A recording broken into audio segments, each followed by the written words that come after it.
Welcome to Sistery History, the podcast where we two sisters discuss a historical event or experience from a sensory perspective. This means we'll focus on sight, sounds, smells, tastes and touch. I'm Big Sister Laura. And I'm Little Sister Caroline. In each episode, we'll take a few historical sources and have a light-hearted chat about them. Hopefully this will be interesting, perhaps thought-provoking, but mainly we want to keep things fun and accessible.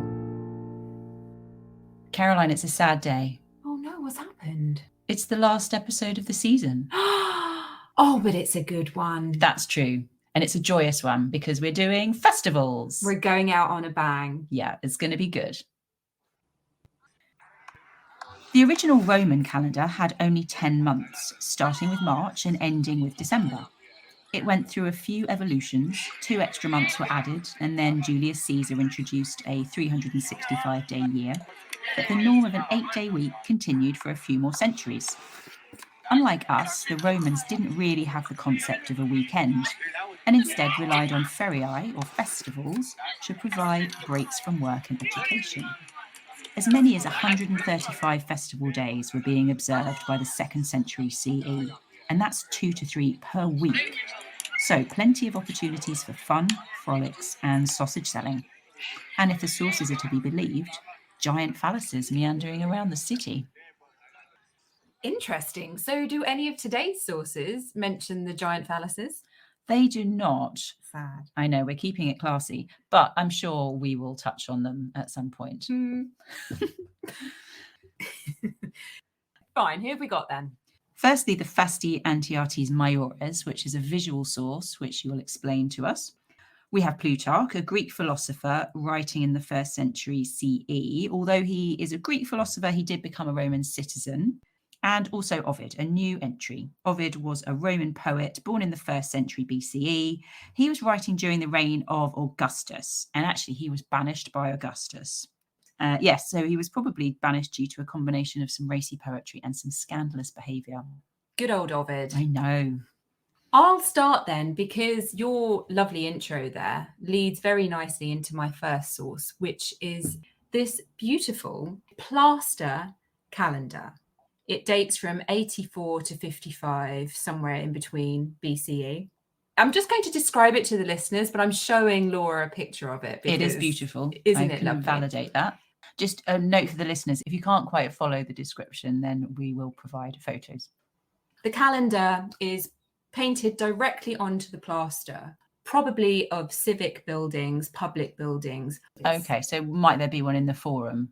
Probably not the Forum, but in a public building nearby. Okay. Not everyone would have one of these in their house. So it's not like having your flippy calendar in the kitchen. Not your David Hasselhoff or your Cliff Richard calendar that you get every Christmas. Yeah, okay. This particular example is just over 1 metre high by 2.5 metres wide. That's pretty big. It's huge. This is why people didn't have them in their houses. I'm not sure I'd want that much Cliff Richard looking right down on me. The size of it, I've kind of likened to a doorway in your average house, but imagine that the doorway goes all the way up to the ceiling and also flipped on its side. Yeah. Yeah. Okay. There are 13 rows. That's for the 12 months of the year, plus the intercalaris month.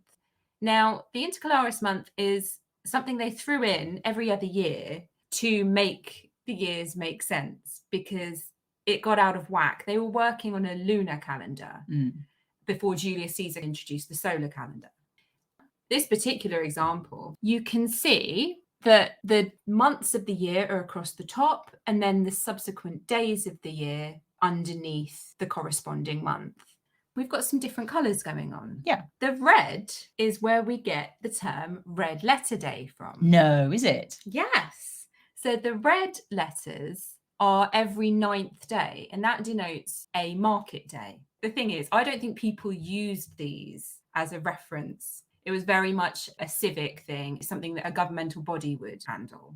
So you're saying that the dates and the events that would be on there would be related to the civic aspects of life and not people would have them in their homes to think about, oh, well, whose birthday is it in May? And, when am I going out for drinks with Quintus? That's absolutely correct. But as you can see, it's a very, very busy visual source. There's lots going on. And as you mentioned, there are so many festival days throughout the year. You can very plainly see this. So are the red entries just the market days, or are they other things as well? There are extra red notations on this calendar, and they mark out the festival days. Okay. I want to focus on two things, really. One, the fact that you wouldn't have this in your house. My point is there is so much going on. You could know where you were in the year without actually having to have a calendar of your own. Oh, right. Because you could just know that, oh, it was the Lemuria yesterday, so therefore it's going to have a festival day tomorrow as well. You know, that kind of thing. Yeah. There was so much going on. There was so much packed into the year. So that they were sort of reference points for people. Correct. They're reference points for the average Joe. Secondly, in the old Roman calendar, there were only 10 months in the year. And then they added 2 more. So actually, what I want to focus on is March. Okay. Because March, if you look at this picture, Laura. And we'll put this in the show notes we will and on Instagram, don't worry. March is the New Year celebration, which is the festival of Anna Perenna. Anna, we get the word annual from Anna. Perennial. Exactly. So she was a very old Roman goddess who essentially represents the new year, as I said. Ovid tells us that the Romans would celebrate her festival at the first milestone on the Via Flaminia, in a lovely scented sacred grove to the goddess. That sounds very nice. Very much an outdoor festival.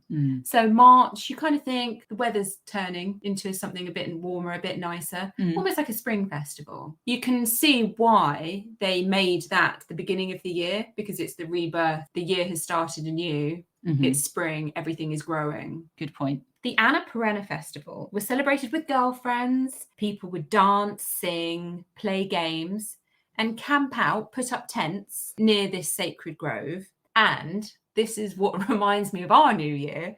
You would drink as many cups of wine as years that you want to live.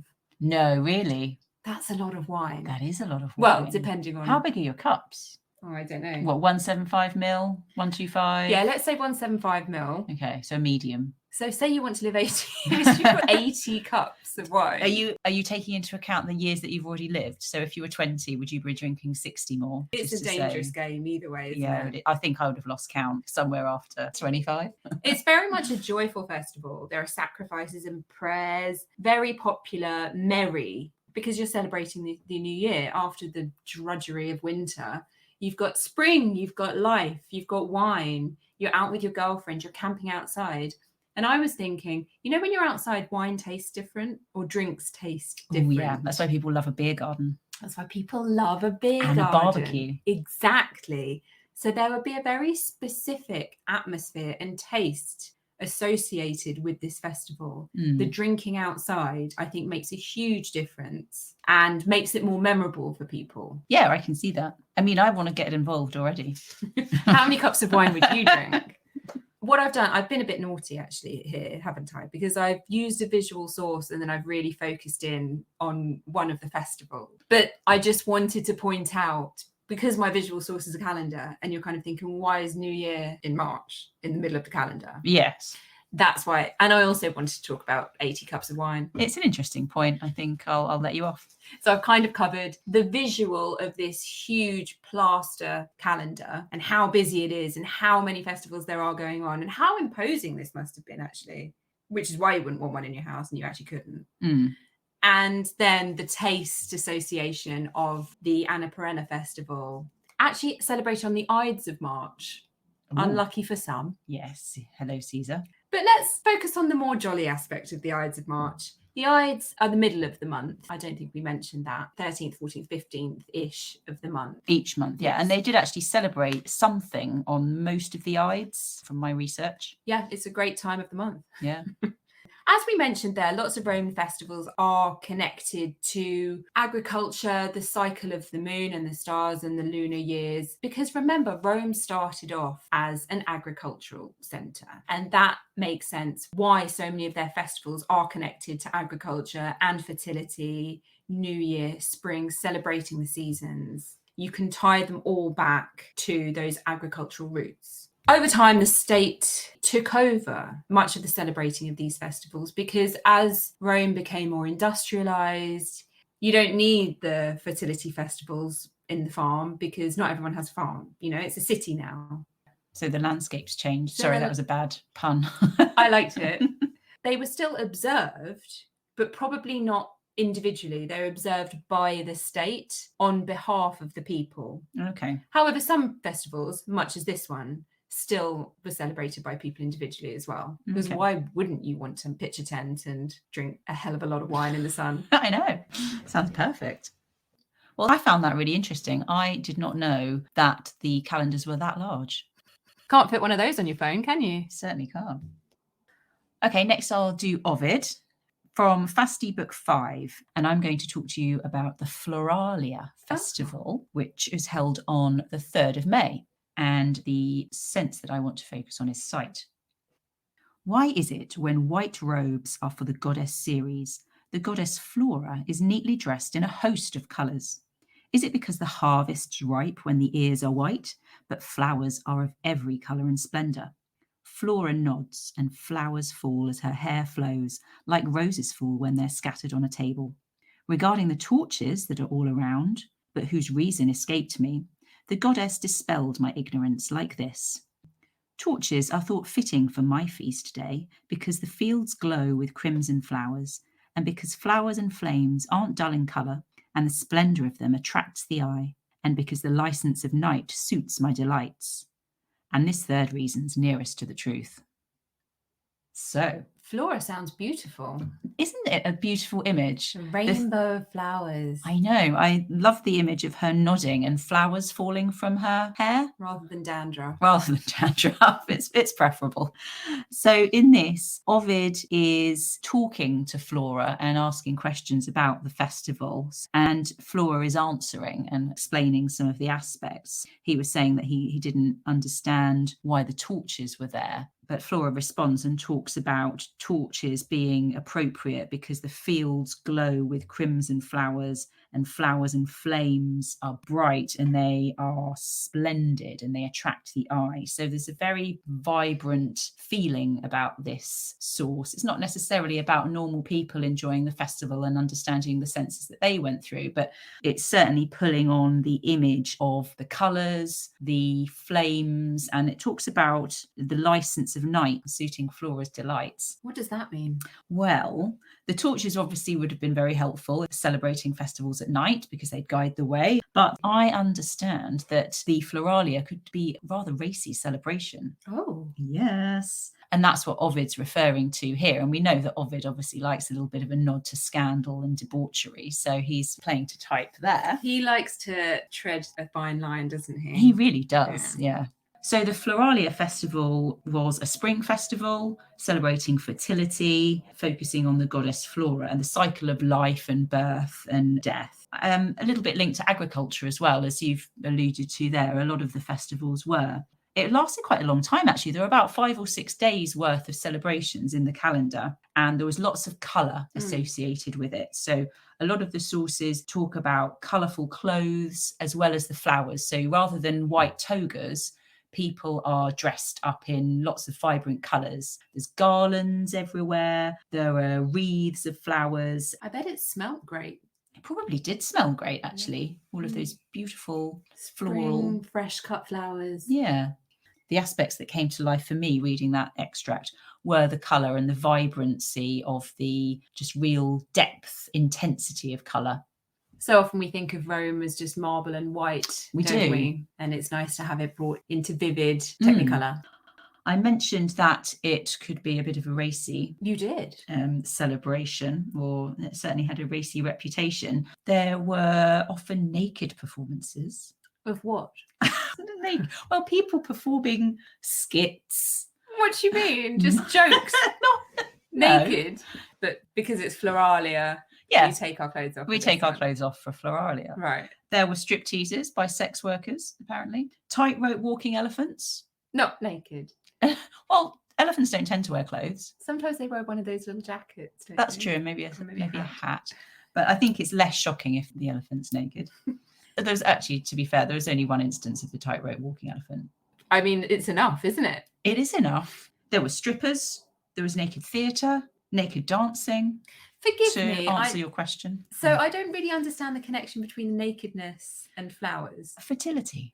Oh, Fertility, sorry. the circle of life, the cycle of birth and death and, you know, all that jazz.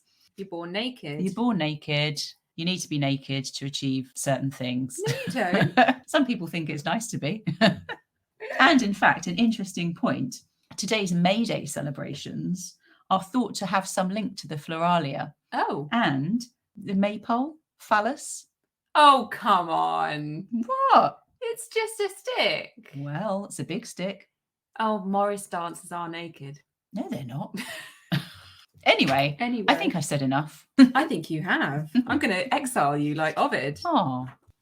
Should we continue with racy Ovid then? Go on. I want to talk about the Lemuria.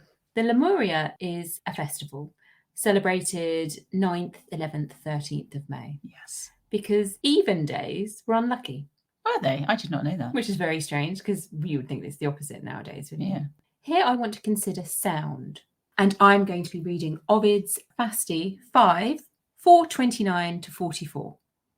At midnight, when there is a deep silence, and dogs and all birds are quiet, the head of the house, who keeps the old rites in mind and fears the gods, gets up, having nothing to bind their feet, and makes a sign with their thumb in the middle of their closed fingers, in case in the silence a ghost should meet them. When they have washed their hands clean in spring water, they turn and are given black beans, which they throw away with their face averted. While they throw the beans, they say, "I send these, and with them I redeem myself and my family."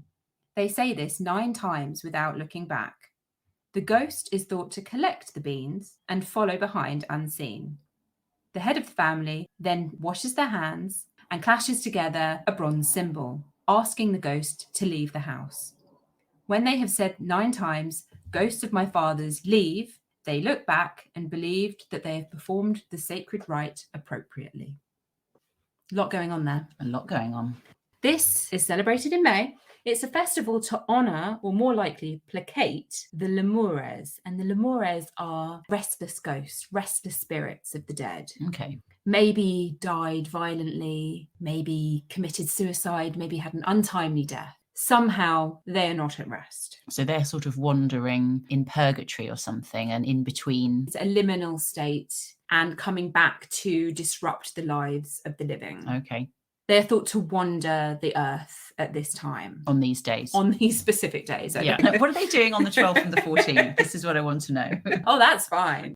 I mentioned at the beginning here, so you're not supposed to be wearing any knots or buckles. Or shoes. Or shoes. On these 3 days. No, when you're performing this specific rite. Okay. So the head of family gets up in the middle of the night and performs this ritual. You're not supposed to be wearing shoes at this time or any knots, because that's unlucky. Knots are unlucky. Knots are unlucky. Shoes aren't unlucky. But they're binding, you see. Okay. So it's about binding Yes. versus freedom. Yes, exactly. I'm with you. Yeah.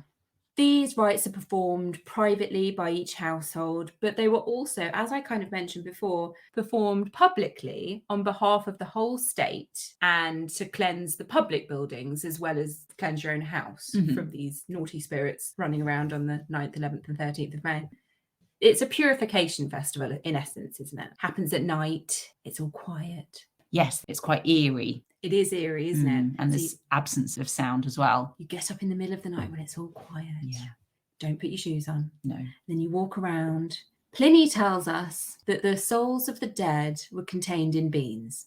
Okay. Hence the beans. You've got to throw these beans over your shoulder without looking. And then the ghost is kind of, "Oh, I can't haunt you because I've got beans. I'll take the beans instead and leave." Is there a soul of someone in every bean? Yeah. Wow. But you don't know who. So if you bought a tin of beans. Think how many souls you've consumed over the years. What? So if the souls of the dead are contained in beans, you offer the beans perhaps to keep the lemures or these restless souls from harming the living members of the family. Because they are satisfied with the beans. They're satisfied with beans as a substitute. If only everyone was so easily pleased. Right. breaking the silence, you've got the crash of the gong at the end. Yeah. You've also got the sound of the beans hitting the floor, being thrown over your shoulder. And then you've got the calling out of these very specific words and a very specific number of times. Mm-hmm. It's the magic 3, isn't it? Divisible by 3. You say it 3 times or you say it 9 times. Yeah. I don't know why it's 3, but it always does seem to be 3. Yeah, it's a common 2 one. doesn't work. No. Not enough. No. 3, perfect. The other thing that's mentioned in this extract is the manofico, which is the sign of good luck that they did with their hand. So you do like a fist. Like a bit like a fist with a thumb in the middle. Yeah. And it's called the manofico because it looks like a fig. Fico means fig. Ah.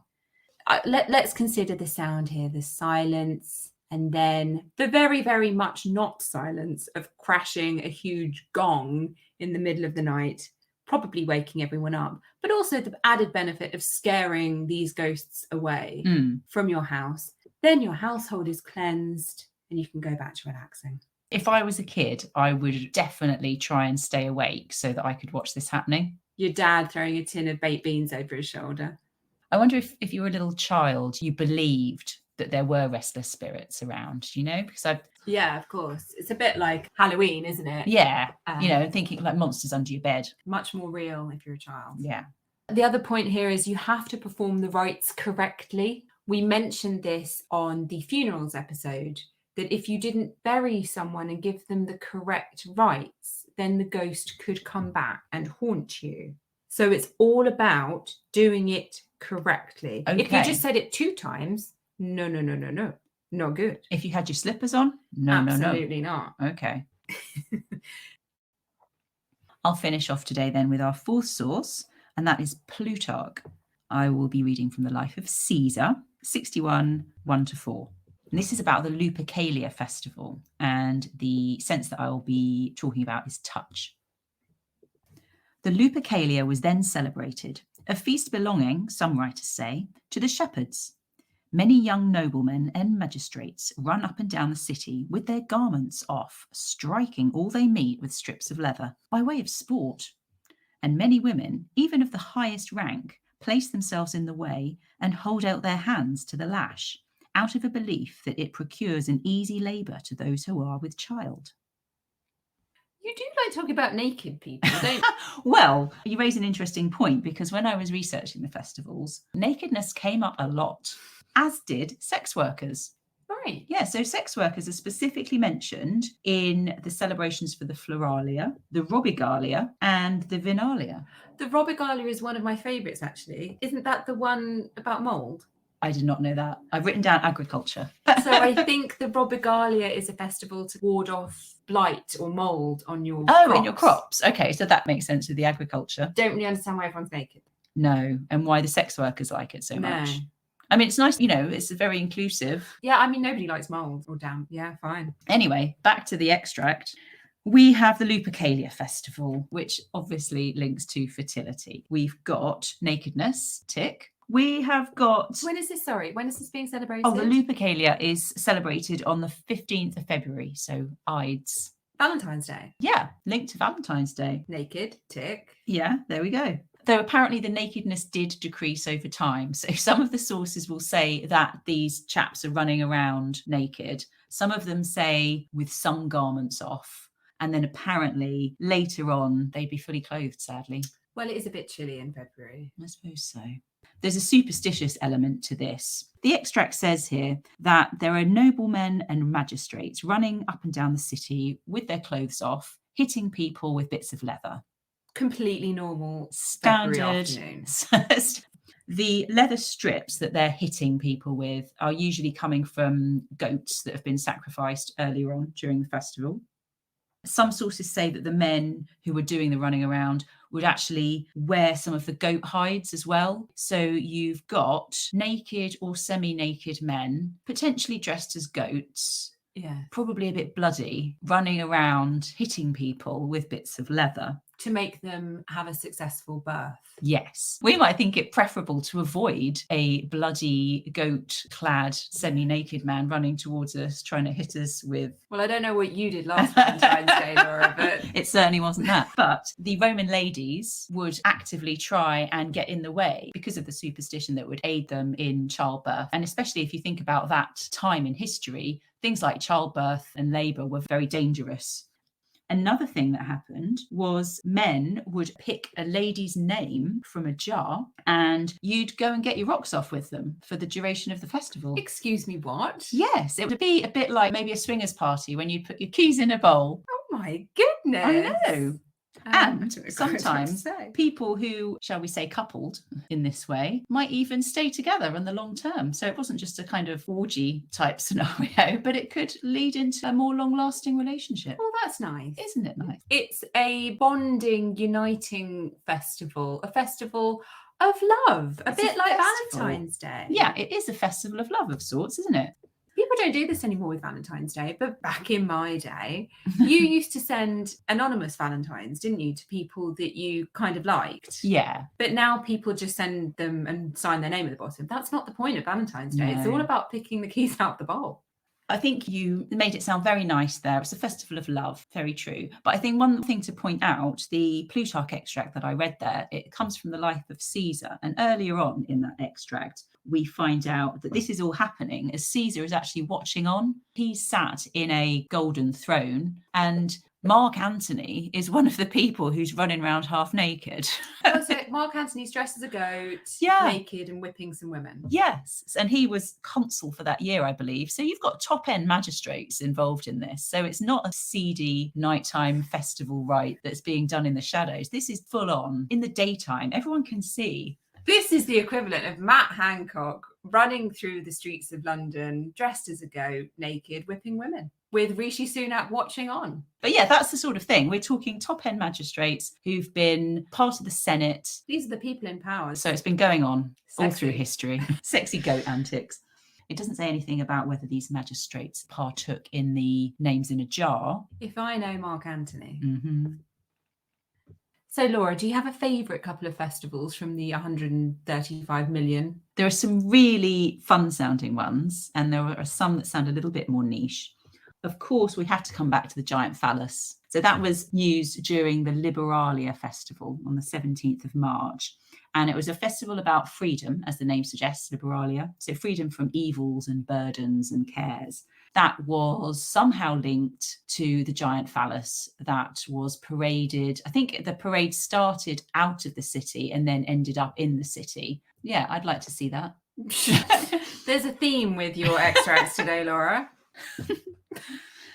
We have the Ludi Cereales, or the Ceralia, another agricultural-based festival. So that was about harvest and grain. Apparently that featured the release of foxes. I will just caveat this with, I don't approve of any cruelty to animals, but a release of foxes who had lit torches on their tails. But the image was striking. I know the Floralia festival includes leaping through fire. That's fun. So fire really is a big feature, isn't it? I guess it's a kind of cleansing activity, isn't it? Fire. So the key themes we're getting here are nakedness, fertility, fire, agriculture. There are so many festivals that we recognise today, aren't there? The equivalent of Mother's Day, Christmas, Easter, New Year's, like we said. Then you do get the more obscure ones, like foxes being set on fire. Yes. And I have a favourite, which is... What's your favourite? The Quinquatria. And what happened then? In the Quinquatria, the flutes used in religious festival are blessed. Aww. Which is quite nice. There was a similar one, actually. The trumpets were also cleansed and blessed. How would one cleanse a trumpet? Is it just, you're giving it a wipe down? Or a wipe down. Yeah. But you're celebrating the trumpets. This is actually to celebrate the start of the army campaigning season. Okay, yeah.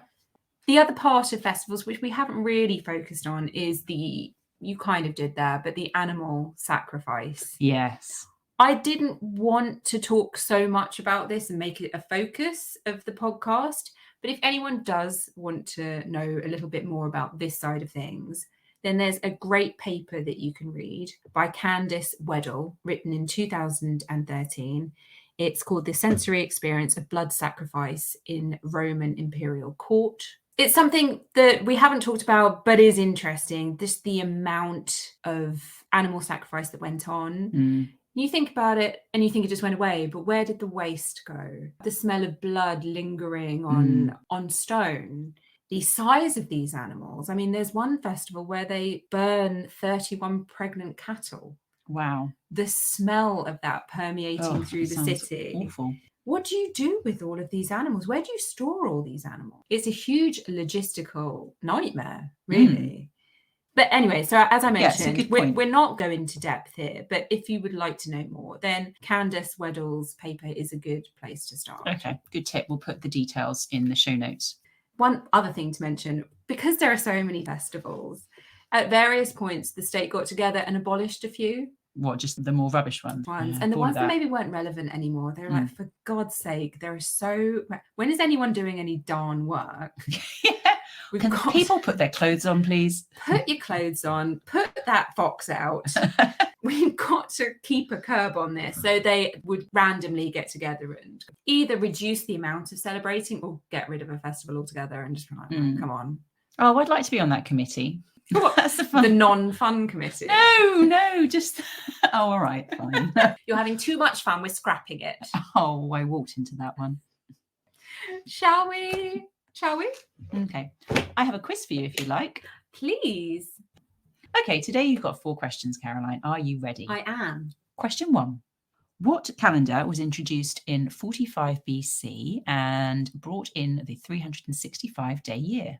I know this. This is the Julian calendar. Very good. 1 point. Question 2. In which month was the Liberalia celebrated? And that's the one with the giant phallus, because I just have to keep mentioning it. Mind in the gutter. Giant phalluses were running around in February? Nearly March. Oh. Which animal was commonly sacrificed during the Lupercalia festival? So I feel like Luper means wolf, but I don't think they would have sacrificed wolves, would they? Do you remember I was talking about foxes? What people were dressed in. So this was the... Oh, goats. Yes, well done. 2 points out of 3 so far, doing well. Question 4. Which modern day festival was cancelled after guests had actually started arriving and saw its creator found guilty of defrauding investors and sentenced to 6 years in jail? Is it the fire? Is it called Fire Festival? Yes, well done. The Fire Festival from 2017. I haven't seen the documentary, but apparently it's very good. Oh my word, you should watch it. It's hilarious. Okay, I know what I'm doing later. Well, you got 3 out of 4, which is very good. 75%. Right, I've totted up your quiz scores quickly from this entire series. Drum roll. 21 out of 37.5. Oh, what's that as a percentage? 56. Oh. So not great. Right, must do better. Must do better. And I will. Good.